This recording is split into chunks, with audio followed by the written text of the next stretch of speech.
Hello everyone and welcome back. Today we'll be continuing into part 12 of What If Goku Was Born as a Super Saiyan. If you haven't seen part 11, there is a title card where you can go check out and see what happened in the last part. But today we'll be going into the Universe 6 versus Universe 7 arc. Who will be the full team for Universe 7? How will the tournament go down between the 10 fighters? And what is happening on Planet Vegeta? For those who are interested, I own a Discord server for anyone who wants to join and talk more about Dragon Ball with me and other viewers. Maybe give out some of your own ideas of what ifs, and maybe in the future I could do them. Check in the link in the description down below. And before we get into the video, today's question of the video is from Saiyan Deku X. Wrathful Saiyan, what is your favorite Dragon Ball Z Saiyan and Earth fighter? Now my favorite Saiyan is Broly. As you can see, my channel is named after the form that he has in Dragon Ball Super, the Wrathful state or the Ikari state. But he's my favorite one between Goku, Vegeta, and Broly. And for Earthlings, it would have to be Yamcha. I like his design most out of Tien, Krillin, Master Roshi. For me, he's just, I don't know, I think I have a thing with scars. Scars just make characters look cooler. Like,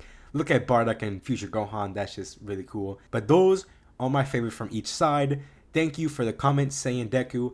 And if you want your comment to be featured next video, just comment down a question you would like for me to answer. And maybe in the next video, you might have a chance for your comment to be answered by me. Also, before we get into the video, I just want to thank y'all for all the support y'all was giving me when I posted that community post about taking a little break. I had a lot of comments showing a bunch of support, and I just was not expecting it. And it made me feel a lot better for what I was going through. And I just want to thank all of y'all for the amazing community I have built. And thank y'all for all the support and the kind words y'all have said when I announced that I was going to take a little break. And hopefully now I'll be back for good this time. But again, I just thank y'all so much for the support. I really wasn't expecting all that. But again, thank y'all so much. And definitely all your kind words did help me get through rough last few weeks for me. But again, thank y'all so much. And you know what, without further ado, let's just dive into part 12 of What If Goku Was Born as a Super Saiyan. With the upcoming tournament, Beerus has to come up with a team of 5 members to go against his brother Champa. With Kakarot, Granola, and Turles already training on his planet,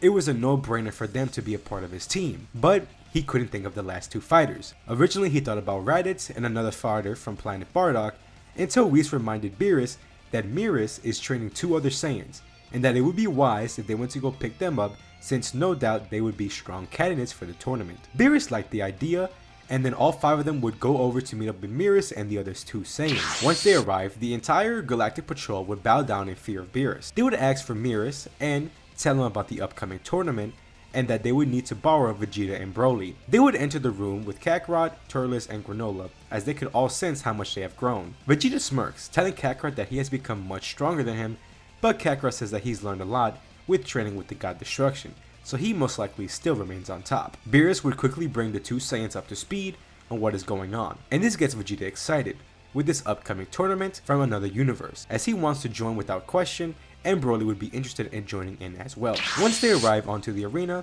the lineup would look like this: Kakarot, Turles, Vegeta, Granola, and Broly. The first fight would be between Kakarot and Botamo. Now, no doubt Kakarot is much stronger here than his canon counterpart, but one thing he lacks is the battle knowledge that Goku had. Plus, Kakarot never really fought in a tournament before, so this is somewhat new to him. He would attempt to attack Botamo multiple times, using all of his attacks and even powering up into a Super Saiyan, but realize no matter what he throws at Botamo, he does not flinch or budge. I do feel like he would end up coming to the conclusion of bringing him out of the arena, but it may take a lot longer than when Goku thought about the idea in canon. We would move on to the next match with Kakarot and Frost. Now this fight would go out completely different than what most people would think. There's a lot to take into account here, like one of the facts that Kakarot didn't have much thought on Frieza, or most of his family besides Cooler, so he never really had a hatred towards the race, so the story of Frost being a good guy in that universe doesn't really throw him off guard. He would know about the form still, so Frost would end up transforming into his final form to face off Kakarot. Now with all that said,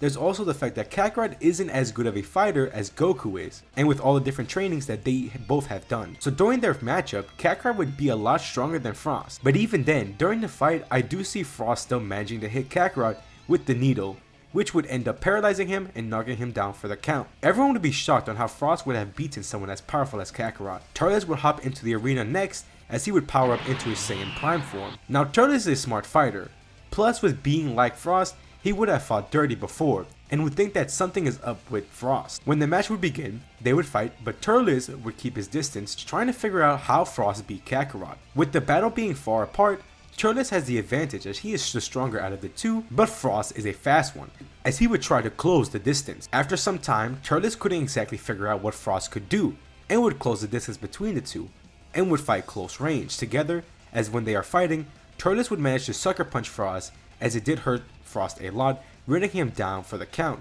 But before he would pass out from the gut punch, he actually manages to stab Turles with his hidden needle, and it would make Turles knocked out as well, as the round would end with both fighters being knocked down. The announcers would go up to see the fighters, seeing them unconscious, as he would say that they are both eliminated, but he would see Frost's needle. And Vegeta would speak up saying that Frost was cheating as he was looking closely with both fights that Frost was in. The announcer would disqualify Frost and even bring back Kakarot from being eliminated, but with Turles still knocked out, he would not be returning. After the match, Vegeta would go against Automagneta. Now when the matchup would start, Vegeta would start out in his Saiyan Prime form, but would soon realize that none of his attacks were hurting him, and he would begin to get frustrated. He would spit out a mean comment towards Vegeta, which would then reveal the weakness of the fighter, and Vegeta would easily be able to say some more mean comments at him, which would end up leading him to win the match after Vegeta would run out of the ring. Next match would be Vegeta versus Cabba, and seeing the other universes of Saiyans, this intrigues the four Saiyans, wondering how different these Saiyans are compared to them. Vegeta would take this fight and would use it to learn about the other universes of Saiyans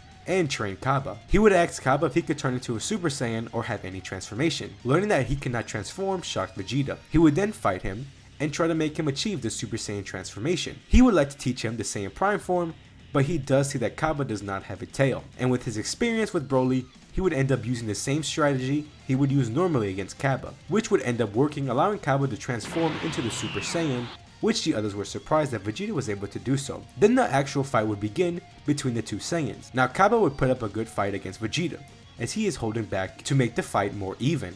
After seeing all of the potential that Cabba has, he would end up powering up to knock Cabba out in one blow. Vegeta would start out in his next match against Hit. Seeing the pose that Hit takes would confuse Vegeta, thinking Hit as a new fighter. He would rush right at him, ready to knock him out in one attack, but then suddenly he is sent flying as Vegeta is shocked, as he did not see Hit attack. In fact, no one did. They were all confused with this new fighter. Vegeta would end up getting back up and would try to attack Hit once again, but without seeing him move, he is attacked once again. Vegeta isn't sure what is going on, but he begins to power up to his max, yelling out that during his training he achieved a new form, as when Vegeta transformed into the Limit Breaker, which he would call Super Saiyan Prime, which is his version of Super Saiyan. He would go back into fighting against Hit.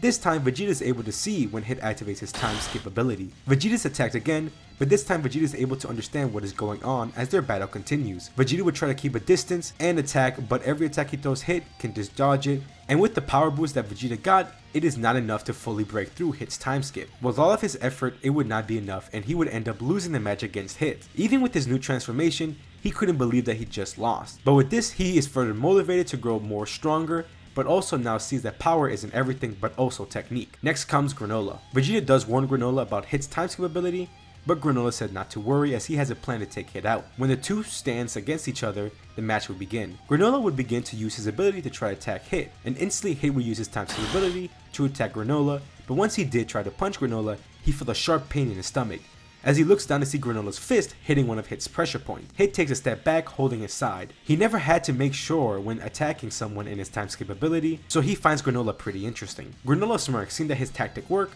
but knows that he has to do something else now, as he knows that Hit would be more careful when attacking. This time Hit would actually charge towards Granola to attack him, but Granola would power up a Kaioken ×20, and when Hit would activate his time skip, Granola would be able to see during the time skip and seeing Hit's movement, so Granola would time his attack. Hit would actually punch Granola this time, but he too would get struck by Granola's attack, and they would both be sent back. They both are in big pain after both attacks. Hit is impressed with this fighter from Universe 7, with this being the first person he has fought that has made him push himself further and seeing how his time skip isn't invincible. The fight would continue, but sadly Granola would have hit his limit, as if he kept going up with Kaioken, it would ruin his body. So in the end, Granola, after good efforts, would lose against Hit. Next matchup would be Broly versus Hit, and now this fight is pretty unfair. As to the shock of everyone but Vegeta, Broly would tap into his legendary Super Saiyan form and have it under control. All the time he trained with Mirrors, he grew a lot, not only in strength, but being able to control his full power. With this fight, it would be pretty easy for Broly, as not only he is no doubt strong enough to break through the time skip, but it is also the fact that Hit is currently pretty beat up and exhausted from the two fights that he just won. He would try to use his time skip, but quickly sees that Broly would break through without effort and in a fast single attack manages to knock out Hit out of the arena and win the tournament for Universe 7. Beerus would brag about his win to Champa, but overall would allow him to use the Super Dragon Balls as he had no use for them anyways. Suddenly, Zeno would arrive and this would shock the two gods as they would bow down to him, as Zeno would note that the tournament they held was not allowed, which Turles would get scared of as it was his idea. But Zeno did say that he did enjoy watching the fight and see how strong these fighters are. Zeno would think of the idea of holding a tournament with all the universe's fighters, as he thinks it would be a nice tournament. Now with this, the Saiyans would be pretty excited to fight other fighters from different universes. But I don't think Kakarot would be super friendly towards Zeno like he did in canon, but did say that they would love to participate in a tournament with other universes, as Beerus would tell them to quiet down. After Zeno would take his leave, they would all begin to head back, as everyone did want to go visit Planet Bardock since it has been a while since they've been over there, and would all go to head over there. What they don't know is what's currently happening on the planet, as we see a destroyed city, and they heard Jaima currently running away from an army of Saiyans. He is much stronger than them, but with the amount that they are currently on him, there is no chance that he could win. He would end up using a solar flare that he saw Krillin use back on his time training with them. He didn't like how he had to use the technique, but they allowed him to escape from the group, as he would end up hiding inside of a cave, as he would feel the hand grab him, as he would fly back, ready to face off the possible threat, but then sees that it was Monaito. And that's where we're gonna leave it off for now. Tell me how y'all think about the 12th part and how I did with the Universe 6 versus Universe 7 arc. What happened on Planet Bardock? What will Jaima and Monaito do? How did this all happen? And will the others be able to save their planet? What could have happened differently? Leave your thoughts down in the comments down below. I would love to hear them. If y'all are interested and enjoyed, please leave a like and subscribe. Hit the notification bell to be alerted whenever I post another part. Thank y'all so much for watching. And thank y'all for all the support y'all left me when I decided to take a little break from this. I really appreciate y'all and just thank y'all for all the support. And I will see y'all in the next part. See ya.